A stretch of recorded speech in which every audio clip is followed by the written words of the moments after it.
here we are. It's the first leg, Eddie. You've got this out of the way. Two good lads, honest lads. Everyone's saying the right thing. There's no, as they said, no tables flying. Do you want a bit of that though? I mean, it's never. Listen, as a promoter, I can't lie to you. When the first line from the press conference is, I mean, I got no bad blood with Leigh Wood. I really respect him. I'm like, shit. But at the same time, both lads desperate to win this fight. Yeah. And there's something about, and we've talked about it before, but I always go back and as Ant's here. I remember talking, not having a talk Anthony, but talking the team into the John Murray fight at the time. Yeah. And it was kind of like a career changer for Ant, where all of a sudden, we went from 3,000 or 4,000 to 8,000 or 9,000 in the arena. He won that fight, and I really believed he would win that fight. And it's those kind of moments that you need. This is going to be electric. 11,000 in Sheffield United, in Sheffield Arena, Nottingham, Leeds, split down the middle, and just a great fight. How can Josh Warrington against Leigh Wood be anything else than an absolute barnstormer? I don't think it goes 12 rounds, and I actually don't know who's going to win the fight. I think it's a pure 50-50. Sorry to interrupt there. So you just said split down the middle. I mean, we were just saying before, it's a football crowd. Yeah. Are you going to segregate it? Can you do that? Yeah. I mean, genuinely segregate. Yes, 100%. Yeah. If you're Josh's tickets that he's selling will be on one side, and Leigh's the other. Now, if you're a neutral, you have got to decide where you want to sit. That's the same in football, isn't it? If you go, you get a ticket. It's never been done before, though, has it? We did it in. What did we do it in? We did it in Frampton. Frampton. Right. Okay. Yeah. But it's great. I mean, you want the sides, and it is going to be a lively night, so you want to make sure everyone's enjoying themselves. Ed, I know obviously it's at a lower level, but Crawford's bench shown weekend, you don't need the tables for it. It's just genuine respect, and it can't help but be a good fight. That's exactly the same here. I know you've just said that, but this is going to sell out straight away, and one of the best atmospheres we're going to see in the UK this year, without a doubt.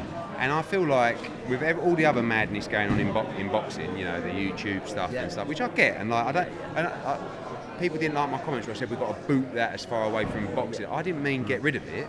I'm happy for it to exist. It does really good numbers. But let's not confuse it with our product. And fights like this, I prefer to go never under the radar or low key, but rather than making a circus out of it, now I'd actually go a little bit more serious. And like watching Spence Crawford, I was, I interview with Coogan after, I was a bit of a loving really, where I was like, I feel like honestly after watching that event, the weigh-in, when Crawford went up and started rashing, I was actually thinking, I'm actually proud to be a boxing fan. Do you know what I mean? Wow, this is actually how great our sport can be.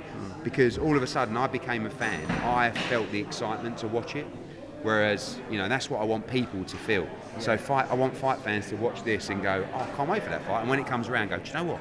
It's actually going to be a great fight. Rather than, and I hope that fights like Spence Crawford just ignite fighters. And it's not really fighters, as you know, but it's like teams and managers and advisors. Just like, take a chance every now and again. Do you know what I mean? We don't want to put on shit fights. But a lot of the time, what people don't understand is the manager or the trainer is going, look, just needs a little 10 round or something. And it's like, we end up doing it, and it's shit. And everyone goes, what's that? And I'm sitting ringside going, what am I doing? I'm paying for this, by the way. Do you know what I mean? Yeah. So we need to be a little bit harder. We don't expect to just tell every fighter they've got to be in a tough fight. But if you're good enough, don't be afraid to take a tough fight. And actually those tough fights, even if you lose, can actually help you define a legacy in the sport. Like Errol Spence, so what? He lost. He'll come back. I mean, but he'll actually be remembered fondly by fight fans for giving us that fight. Do you know what I mean? Even though he got comprehensively beat. Did you think it was going to be Crawford who won it? I did by stoppage. But I started to, as you do, like the weigh-in come. I thought, Spence looks. But I know how good Crawford is, and but at this stage, everyone turns on it and says, well, maybe Spence is a little bit shot, and maybe the car crash, and he drinks a bit between fights, and actually all those things I do think play a part. But let's not take away from a generational great. He is so good, so good.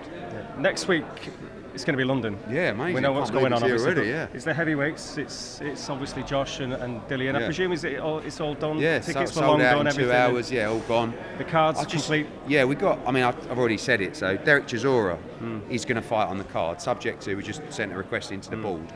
It's actually a really good heavyweight fight. So we've got that. We've got Hrgovic Dempsey. We've got Johnny Fisher. We've got a lot of stuff on the undercard. But I can't believe Josh against Dillian's here already. We only announced it 4.5 weeks out, but it's in 11 days. Yeah. Anthony Joshua's fighting Dillian Whyte, the O2, in 11 days' time. So I can't wait. I mean, everything I'm hearing out of both camps is everyone's looking great. Yeah. And it's funny how a bit like these two guys, as the fighters become a little bit mature, they just want to get on with business. Do you know what I mean? Like Josh is quite low key, Dillian's low key. Like at times where I'm like, oh, is Dillian all right? Like, and it's like, then you see him post some stuff on, but he's just like, it's work, and ready to explode next week at the O2.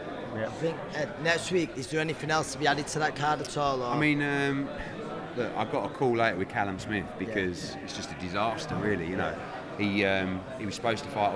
He boxed August 20th last year on the Usyk card. Then he was supposed to fight Stepien in May, was it, or wherever it was, and then or March, I think. March, and then obviously pulled out of that fight, and then thought I'll go straight into Beterbiev, and then he pulls out, and they're saying he won't be ready till January or February. So he has to fight, really. But at the same time, you know, we go back to those fights. Like, doesn't want a tough fight because obviously he wouldn't. So therefore, it's like, but. Could we slot it on August 12th, maybe, or certainly the September card? But he does really need to fight before the Beterbiev fight. You don't want to be out 15 months and then go into that fight. No. We shall see. Busy times coming. We'll see you next week. On with that. On with the day. It's going to be a long day for these boys. I know. Enjoy it. See you later.